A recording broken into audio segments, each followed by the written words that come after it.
Chapter 1, Part 2.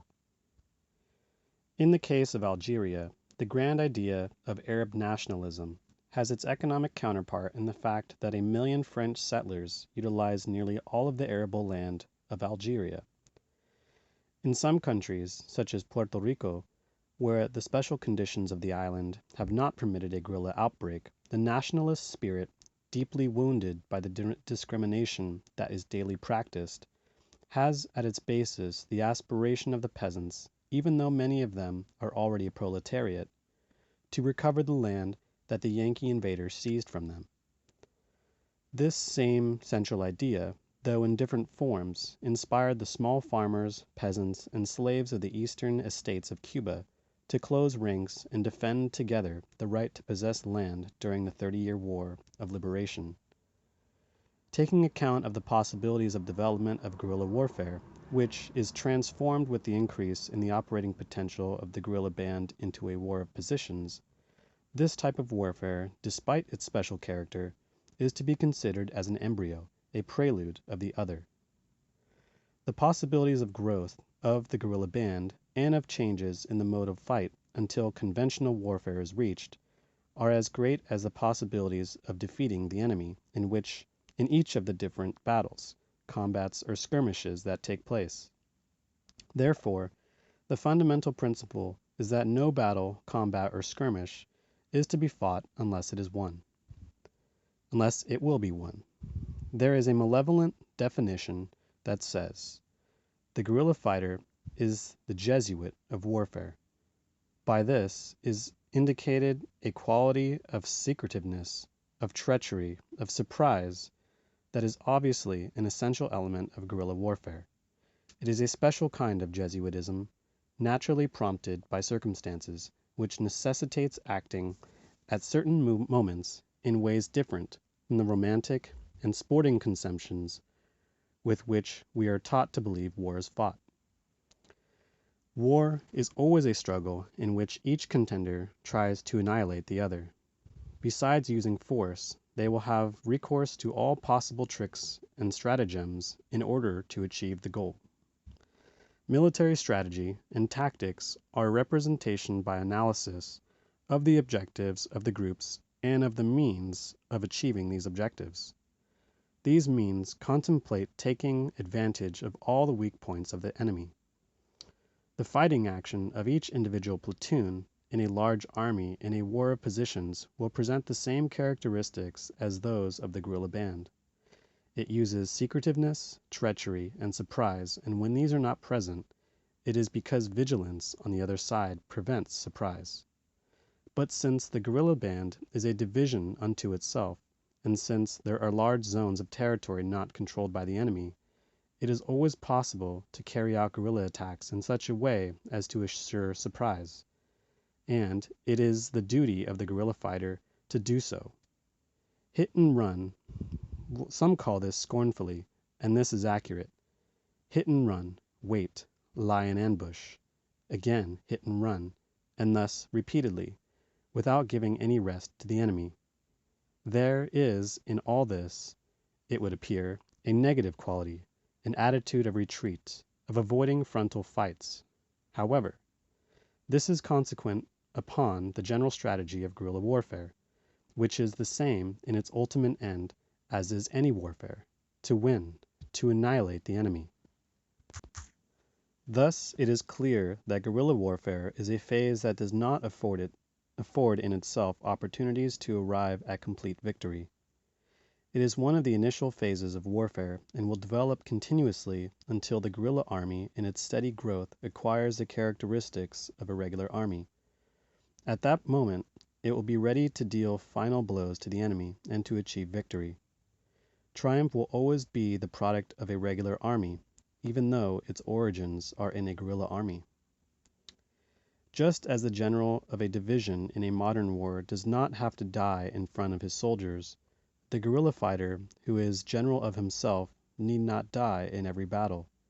He is ready to give his life, but the positive quality of this guerrilla warfare is precisely that each one of the guerrilla fighters is ready to die, not to defend an ideal, but rather to convert it into reality. This is the basis, the essence of guerrilla fighting. Miraculously, a small band of men, the armed vanguard of the great popular force that supports them, goes beyond the immediate tactical objective, goes on decisively to achieve an ideal, to establish a new society, to break the old molds of the outdated, and to achieve, finally, the social justice for which they fight. Considered thus, all these disparaged qualities acquire a true nobility, the nobility of the end at which they aim, and it becomes clear that we are not speaking of distorted means of reaching an end. This fighting attitude, the attitude of not being dismayed at any time, this inflexibility when confronting the great problems in the final objective is also the nobility of the guerrilla fighter. Section 2. Guerrilla Strategy. In guerrilla terminology, strategy is understood as the analysis of the objectives to be achieved in light of the total military situation and the overall ways of reaching these objectives. To have a correct strategic appreciation from the point of view of the guerrilla band, it is necessary to analyze fundamentally what will be the enemy's mode of action. If the final objective is always the complete destruction of the opposite force, the enemy is confronted in the case of civil war of this kind with a standard task. He will have to achieve the total destruction of each one of the components of the guerrilla band.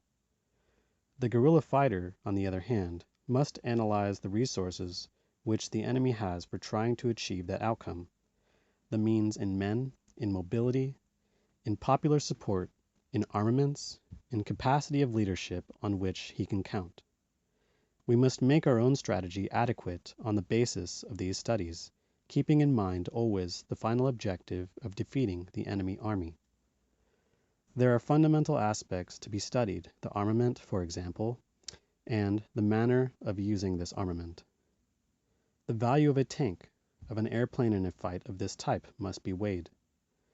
The arms of the enemy, his ammunition, his habits must be considered, because the principal source of provision for the guerrilla force is precisely in enemy armaments.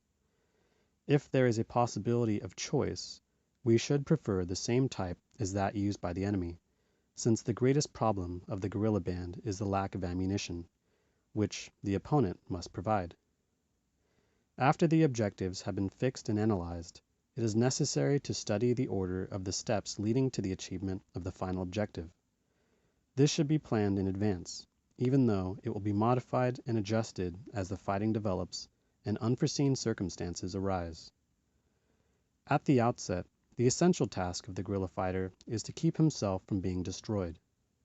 Little by little, it will be easier for the members of the guerrilla band or bands to adapt themselves to their form of life and to make flight and escape from the forces that are on the offensive an easy task, because it is performed daily. When this condition is reached, the guerrilla, having taken up inaccessible positions out of reach of the enemy, or having assembled forces that deter the enemy from attacking, ought to proceed to the gradual weakening of the enemy.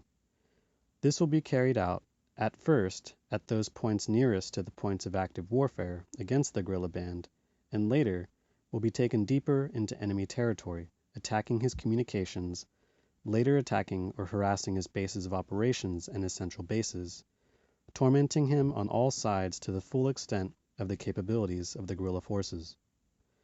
The blows should be continuous. The enemy soldier in a zone of operations ought not to be allowed to sleep. His outposts ought to be attacked and liquidated systematically. At every moment, the impression ought to be created that he is surrounded by a complete circle. In wooded and broken areas, this effort should be maintained both day and night, in open zones that are easily penetrated by enemy patrols, at night only. In order to do all this, the absolute cooperation of the people and a perfect knowledge of the ground is necessary. These two necessities affect every minute of the life of the guerrilla fighter. Therefore, along with centers for study of present and future zones of operations, Intensive popular work must be undertaken to explain the motives of the revolution, its ends, and to spread the incontrovertible truth that victory of the enemy against the people is finally impossible. Whoever does not feel this undoubted truth cannot be a guerrilla fighter. End of Chapter 1, Part 2.